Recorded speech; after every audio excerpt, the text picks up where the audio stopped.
आपका स्वागत है साइंस जीवी चैनल पे। तो आज क्लास 10th का फूड का पेपर था, फूड प्रोडक्शन का। तो इस वीडियो में हम फूड प्रोडक्शन के क्वेश्चंस का आंसर्स देखेंगे, जितने भी एमसीक्यूज़ थे उनके।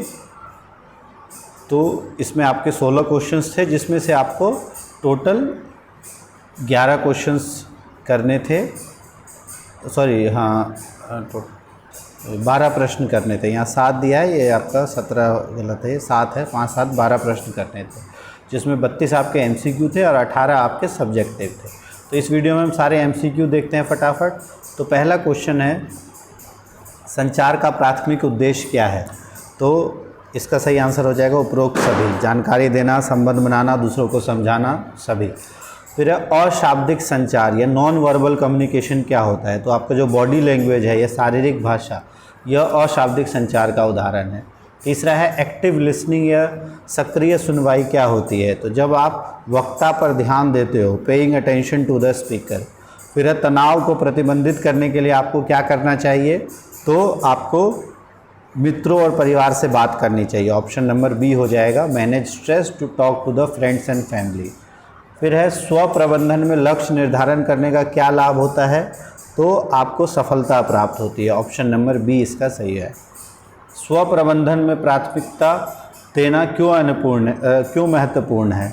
तो इसलिए है ताकि आप फोकस कर सको, यानी कि आप अलग अलग कार्यों, जो महत्वपूर्ण कार्य है उस पर ध्यान केंद्रित कर सको। तो ये आपके पहले 6 क्वेश्चंस।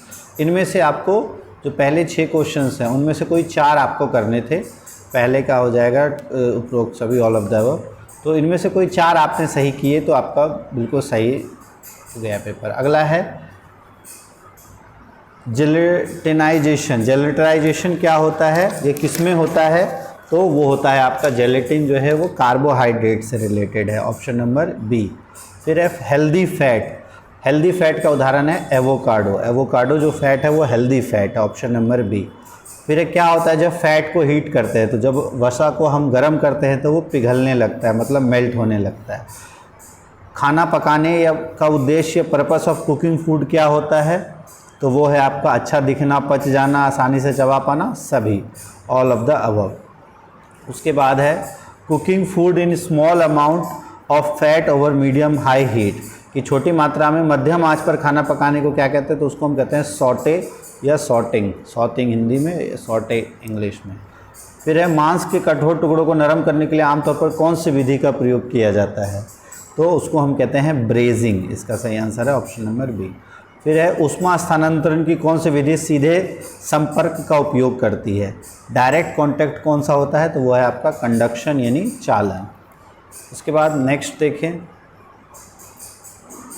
अगला है भोजन को कुरकुरा बनाने के लिए कौन सा प्रयोग किया जाता है विधि? रोस्टिंग, पोचिंग, डीप फ्राइंग या बॉइलिंग? तो इसका सही है, कुरकुरा बनाने के लिए गहरे तेल में तलते हैं हम। फिर है खाना पकाने के लिए कीटाणुओं पर क्या असर होता है? तो वो मर जाते हैं यानी नष्ट हो जाते हैं। ऑप्शन नंबर ए इसका है आपका सी। फिर आलू खाने से हमें क्या मिलता है? तो आलू में कार्बोहाइड्रेट होता है। Option number D. फाइबर किस में पाया जाता है? तो फाइबर पाया जाता है आपके फल और सब्जियों में, फ्रूट्स एंड वेजिटेबल्स में। ऊष्मा स्थानांतरण की कौन सी विधि विद्युत चुंबकीय तरंगों के माध्यम से होती है? तो जो रेडिएशन है यानी विकिरण, ये विद्युत चुंबकीय तरंगों के द्वारा होती है। फिर है भाप का उपयोग करके भोजन पकाने की, भाप होगा, भाप का उपयोग करके भोजन पकाने की विधि को क्या कहते हैं? तो उसको हम कहते हैं स्टीमिंग यानी स्टीमिंग। Option number B. उबालने के लिए आदर्श तापमान कितना होता है? तो वो होता है आपका 100 डिग्री सेल्सियस। फिर है इनमें से कौन पत्तेदार सब्जियों का उदाहरण है? तो पत्तेदार सब्जियों का उदाहरण है आपका पालक। ऑप्शन नंबर बी इसका सही हो जाएगा, स्पिनच। फिर है बेटालेंस किस में होते हैं? तो ये चुकंदर यानी बीट्स में होते हैं बेटालेंस। फिर है जो फल एक फूल के कई अंडाशयों से बनते हैं उन्हें हम कहते हैं समुच्चित फल यानी एग्रीगेट फ्रूट्स। फिर है पोषक तत्व सुरक्षित रखने के लिए सबसे सही कदम क्या होगा? तो इसका है ब्रोकली को भाप से पकाना और ताज़े संतरे का जूस पीना।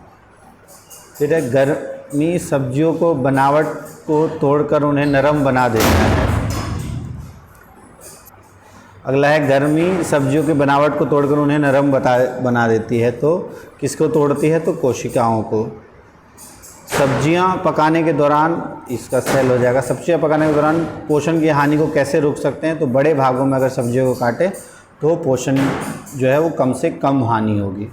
अगला है वैक्सी पोटैटो या मोमी आलू जो है वो किसके लिए सूटेबल है? तो वो आपका मैश करने के लिए। फिर why is food safety is important during cooking? खाना पकाने के में खाद्य सुरक्षा क्यों ज़रूरी है? ताकि आप खाद्य जनित बीमारियों से बच सके।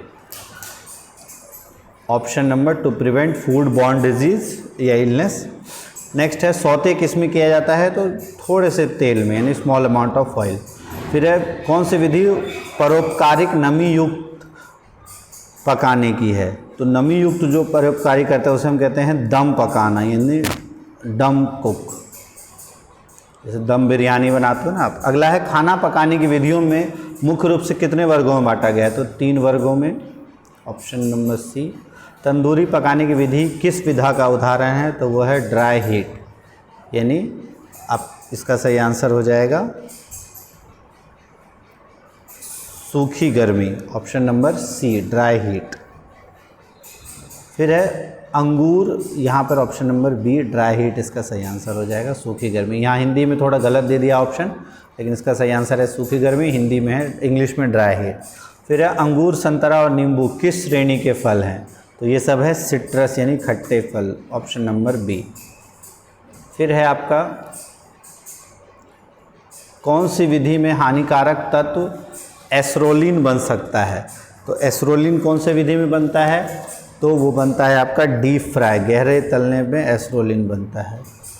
फिर पोचिंग एक प्रकार के खाने की विधि है, तो पोचिंग एक नम खाने की विधि है।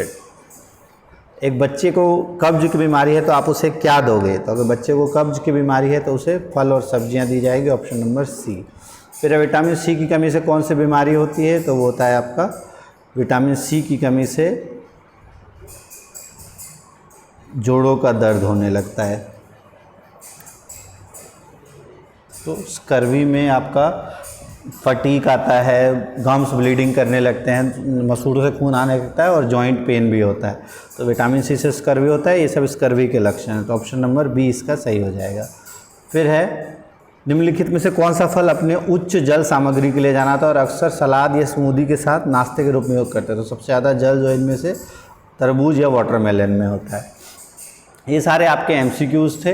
अब ये आपके सब्जेक्टिव है, जिसमें से पहले आपके 5 में से 3 क्वेश्चन करने हैं। जैसे सहानुभूति की संचार में क्या भूमिका होती है, विविधता संचार को कैसे प्रभावित करता है, स्व प्रबंधन के लक्ष्य के निर्धारण के क्या क्या लाभ हैं।